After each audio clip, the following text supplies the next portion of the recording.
Welcome to Biography with Plutarch, where we delve into the lives of extraordinary individuals to uncover the intricacies of human character and the timeless lessons that emerge from their experiences. Today, we turn our attention to the inimitable Paul Newman, a man whose remarkable life has left an indelible mark on the world of cinema, philanthropy, and beyond.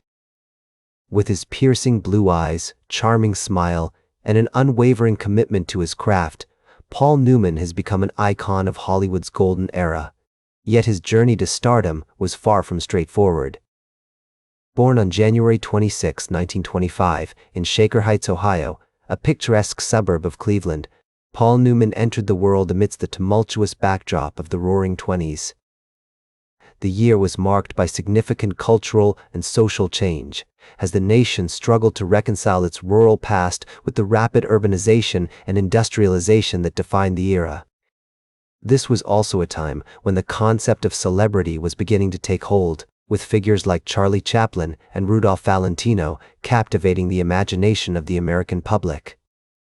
Paul's father, Arthur Samuel Newman, was a successful sporting goods store owner who had built his business from scratch through sheer determination and hard work. His mother, Teresa Futrell, was a homemaker who nurtured a love for the arts in her children, often taking them to concerts and theater performances at the nearby Severance Hall in Cleveland. The family's home on Sheridan Road was filled with music, laughter, and lively discussions about politics, literature, and philosophy. Paul's parents instilled in him a strong sense of values, including a commitment to social justice and a passion for learning. As a child, Paul was fascinated by the world around him, often exploring the woods and creeks near his home, collecting leaves and rocks, and watching the clouds roll by. He attended the local elementary school, where he excelled in his studies and developed a keen interest in drama and theater. His parents encouraged his creative pursuits, enrolling him in acting classes at the Cleveland Playhouse, one of the oldest regional theaters in the United States. In 1939, when Paul was just 14 years old, his family moved to a new home on Parkland Drive, where he spent countless hours exploring the nearby woods and developing a deep appreciation for nature.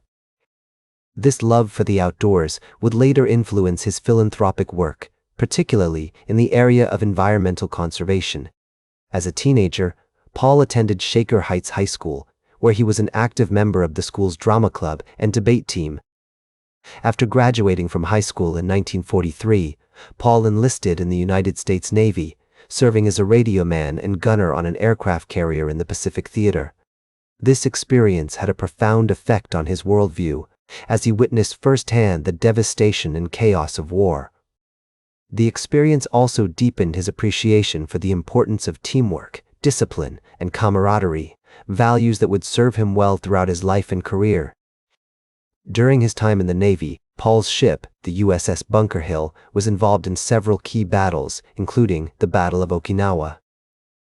Although he did not see direct combat, Paul's experiences during this period had a lasting impact on his perspective on life, shaping his views on courage, sacrifice, and the human condition. After the war, Paul returned to Ohio University, where he completed his degree in drama and theater. He then moved to New York City, determined to make a name for himself on the stage and screen. With his unique blend of talent, determination, and charisma, Paul was poised to take the entertainment world by storm. As Paul Newman transitioned from stage to screen, he faced numerous challenges, including typecasting and the relentless scrutiny of Hollywood's golden era. Yet, with his unique blend of talent, determination, and charisma, he navigated these obstacles, eventually securing roles that would catapult him to stardom. One such role was in the 1958 film The Long Hot Summer, directed by Martin Ritt, where Newman's portrayal of Ben Quick, a charming drifter, showcased his versatility as an actor and marked the beginning of a long-standing collaboration with Ritt. Newman's breakout role, however, came in 1961 with the release of The Hustler, directed by Robert Rawson. His iconic performance as Eddie Felson, a pool hustler with a penchant for self-destruction, earned him his first Academy Award nomination and solidified his position as a leading man in Hollywood. This film not only highlighted Newman's acting prowess, but also demonstrated his ability to immerse himself in complex characters, a trait that would become a hallmark of his career. The 1960s were a defining period for Newman, with films like Hud, Harper, and Cool Hand Luke further cementing his status as a cinematic icon. His portrayal of Hud Bannon in Hud, a ruthless and independent rancher, showcased his ability to play characters with depth and nuance, while Cool Hand Luke saw him embody the spirit of rebellion, playing the titular character with a mix of charm and defiance that resonated deeply with audiences. Newman's collaboration with director George Roy Hill in Butch Cassidy and the Sundance Kid resulted in one of the most beloved films of all time, with Newman's portrayal of Butch Cassidy opposite Robert Redford's Sundance Kid creating an on-screen partnership that has become legendary. The film's success was not only a testament to Newman's acting abilities, but also to his keen eye for projects that would resonate with the public. Throughout his career, Paul Newman was motivated by a desire to challenge himself and to use his platform for social commentary. His involvement in films like The Sting, where he reunited with Robert Redford, and Absence of Malice, showcased his commitment to storytelling that could both entertain and provoke thought. Newman's philanthropic work, particularly through the establishment of the Newman's Own Food Company and the Hole-in-the-Wall Gang Camp for children with serious illnesses, demonstrated a profound sense of social responsibility. His dedication to these causes was inspired by his earlier life experiences, including his service in the Navy and his upbringing, which instilled in him a strong sense of values and a commitment to giving back.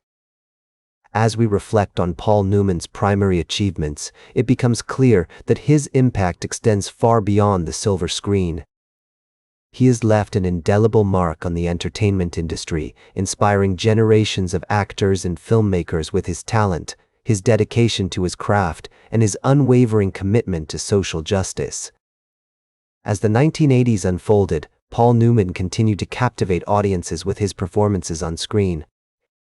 Films like The Verdict, where he played a troubled lawyer, and The Color of Money, which earned him his first Academy Award for Best Actor, showcased his ability to immerse himself in complex characters and deliver nuanced portrayals.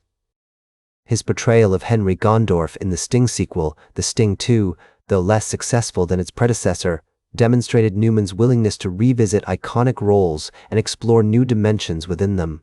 Beyond his film career, Newman discovered a new passion in racing. He began competing professionally in the late 1970s, finding solace and challenge on the track. His team, Newman Haas Racing, which he co-founded with Carl Haas, became a formidable force in IndyCar racing, with drivers like Mario Andretti and Nigel Mansell contributing to its success. Newman's love for racing not only brought him personal joy, but also led to numerous philanthropic efforts, including the establishment of the Scott Newman Foundation, named after his son who died in 1978 due to an accidental overdose. Newman's commitment to philanthropy deepened over the years. The Hole-in-the-Wall Gang Camp, which he founded in 1988 for children with serious illnesses, became a beacon of hope and joy for thousands of young campers. His food company, Newman's Own, continued to thrive, donating all profits to charity since its inception in 1982. By the time of his passing, Newman's Own had donated over $500 million to various causes around the world, a testament to his dedication to social responsibility and giving back. In his later years, Paul Newman remained active in film, albeit at a slower pace. His performances continued to garner critical acclaim, with roles in Nobody's Fool and Road to Perdition standing out as highlights of this period. His work on screen was now complemented by his extensive philanthropic efforts, cementing his legacy not just as a cinematic icon, but also as a devoted humanitarian. As we reflect on the life of Paul Newman, it becomes clear that his impact extends far beyond the confines of Hollywood. He has inspired generations with his talent, his passion for social justice, and his unwavering commitment to giving back. Through his films, his philanthropy, and his personal story, Newman has left an indelible mark on American culture, reminding us of the power of compassion, the importance of living a life of purpose, and the enduring legacy that can be built through dedication and hard work. Paul Newman passed away on September 26, 2008, leaving behind a body of work that continues to captivate audiences around the world. His legacy serves as a reminder of the transformative power of film and philanthropy, inspiring future generations to pursue their passions with purpose and integrity. That's all for today's biography with Plutarch. Remember to like, share, and subscribe, and until next time, remember that understanding the lives of remarkable individuals helps us better understand ourselves.